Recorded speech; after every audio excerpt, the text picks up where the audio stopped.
Happy Friday, y'all. Congratulations on making it through another week. I'm excited to close out our first week of NEDA Connections with my colleague and friend, Gabe Gavito. Gabe is NEDA's volunteer program supervisor at the National Eating Disorders Association. He graduated from Mercy College in 2017 with a master's degree in mental health counseling. Gabe was a volunteer on the NEDA forums and helpline prior to becoming a staff member in 2013. He has recruited and trained hundreds of volunteers to support NEDA through its different programs and services. In 2019, Gabe supported the helpline staff with the transition of the National in New York City into a fully remote program, allowing volunteers from all across the country to get involved in an effort to better support individuals and families seeking information and support. Hey, Gabe. Hey, Chelsea. Happy Friday. Happy Friday. So it goes without saying that NEDA volunteers are the backbone of our organization. I know I've heard you say this over and over, and it's so true. I don't think a lot of people realize that NEDA staff is a small team, and we're primarily located in New York City. So we're able to do the work we do, and we have the reach that we have because of our dedicated volunteers. So would you like to start off by giving us an overview of the volunteer program and anything else you want to share about our lovely volunteers? Yeah, definitely. I think, this is like my favorite thing to talk about. I love talking about our volunteer program, volunteerism in general. So absolutely. So as you said, we're a small team of staff, and realistically, we wouldn't be able to do half the work that we do without the support of our volunteers, not just on the helpline, but through all of our different programs and services and initiatives across the country every day and every year.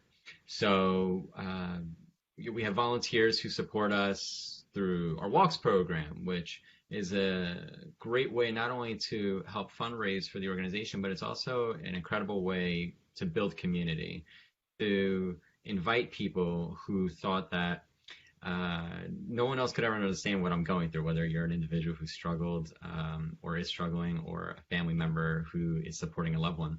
And we also have volunteers who support federal and state level government initiatives, which is the highest level of change that we can look to in our country. We have people who support us during NEED Awareness Week, which is our annual week-long campaign that's aimed to raise awareness about eating disorders, for people to inform others, to get people on the same page about eating disorders and support options that are available.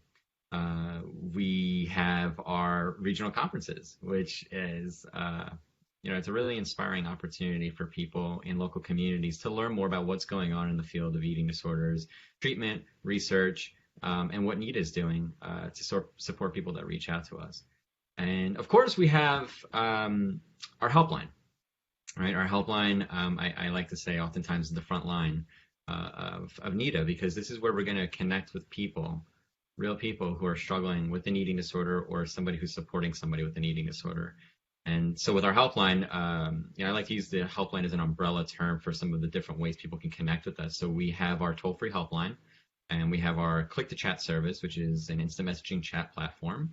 And we also have our online forums, which is designed for a community of people who are in recovery, or pursuing recovery, or supporting somebody along the way of their own recovery, to reach out online to one another for peer-based online support.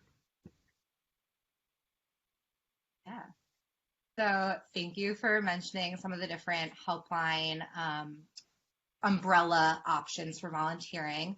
So we used to have our helpline in office in New York City. So we both worked together on the helpline back in the day.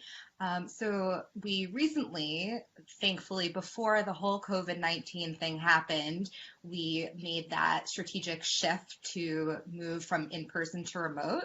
So would you like to talk a little bit more about that shift and kind of the reasoning behind it and some of the benefits of remote work?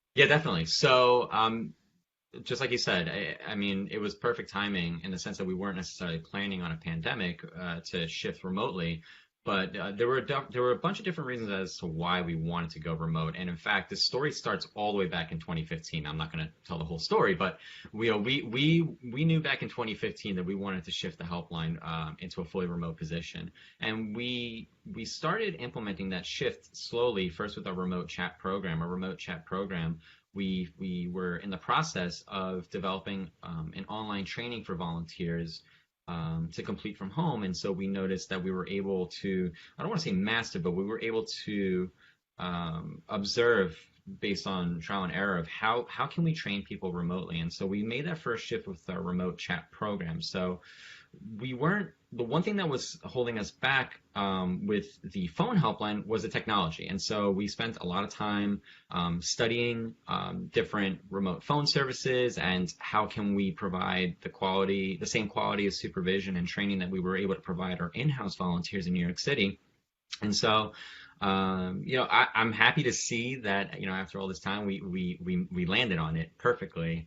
And so right now we have volunteers all across the country who are right now volunteering on our helpline as we're speaking, Monday through Friday, which is amazing. These are people who are very committed to the work that the organization is doing. Everyone has a very strong shared belief in our in our organization's mission.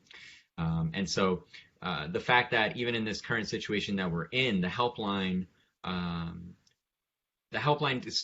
stood its grounding in the event of this pandemic. Now, of course, the helpline is run by people, and not all people,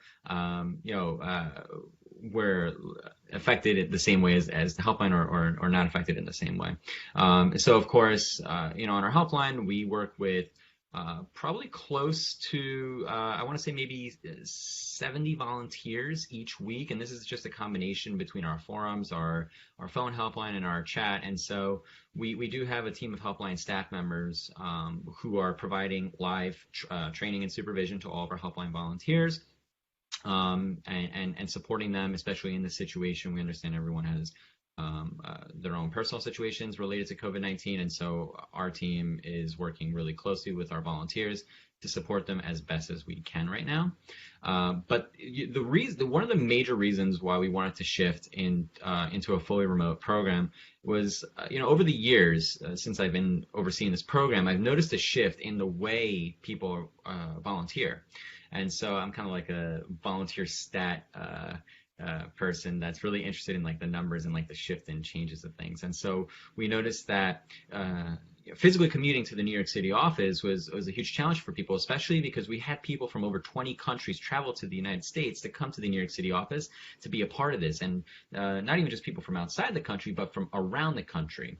And so I think by us going remote, we were able to open access for people across the U.S. to volunteer, but that also allowed us to better support people who are reaching out to help, because that would help with coverage and also allow people with different lived experiences, whether personally affected and recovered, or supporting a friend or a loved one, or we have a lot of volunteers who are psychology or social science majors, and they're very interested in this and very interested in supporting people. So it just allows us to work with more people than we were solely just in the New York City office. Right.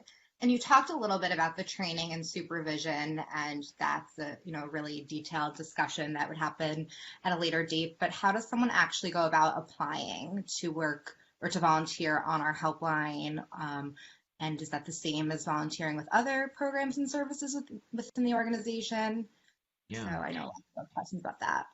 Yeah, so I think what's important for someone who's interested in volunteering with NEDA, I think they should look at all the different options that are available, because the helpline is a great way to give back to the community, but it's also important to read through the descriptions, which kind of are in detail talk about what are we going to be exposed to, what are things that we're going to encounter on the helpline in terms of communication with people who are personally affected. And so I definitely encourage people to visit the NEDA website to take a look at the position descriptions to find something that works best for them.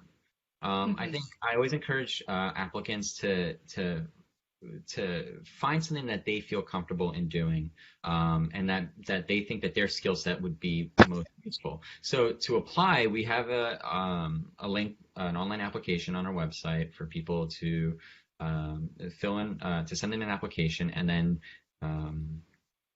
I will have a follow up with them in terms of like scheduling an interview, and we talk a little bit more about the more specifics of the role, and we talk more about the logistics in terms of like scheduling, and how the shifts work, and how does the helpline infrastructure operate, and how can we support people who might be 5 miles, 10 miles, or 300 miles away from us.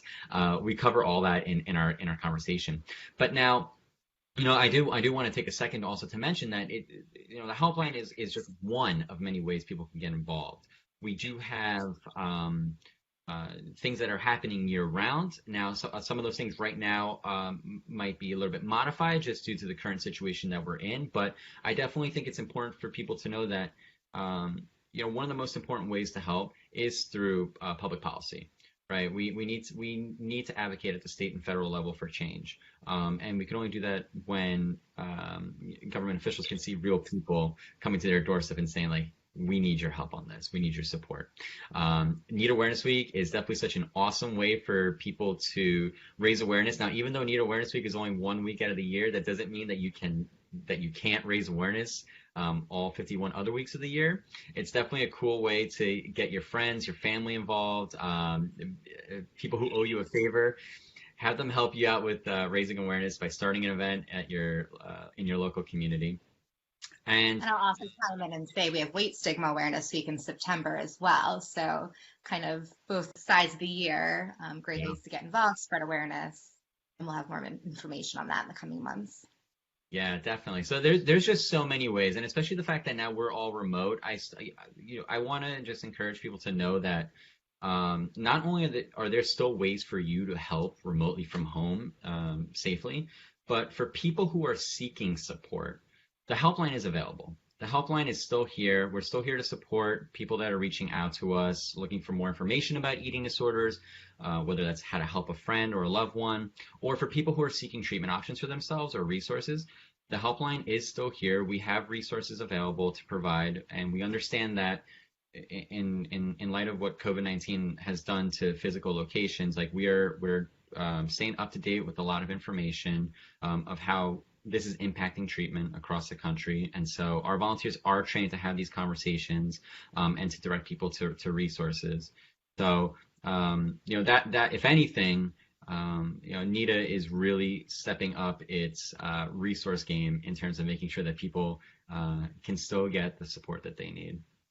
Yeah, well, thank you so much for joining me on this lovely Friday, Gabe. You talked about so many great ways to get involved as a volunteer. I know a lot of our focus was on the helpline, and we mentioned, some of the ways that you can contact our helpline. I just wanted to give everyone a reminder for folks who are struggling and in need of support, information or resources. Our helpline is accessible by phone Monday to Thursday from 11 a.m. to 9 p.m. Eastern, and Friday from 11 a.m. to 5 p.m. Eastern.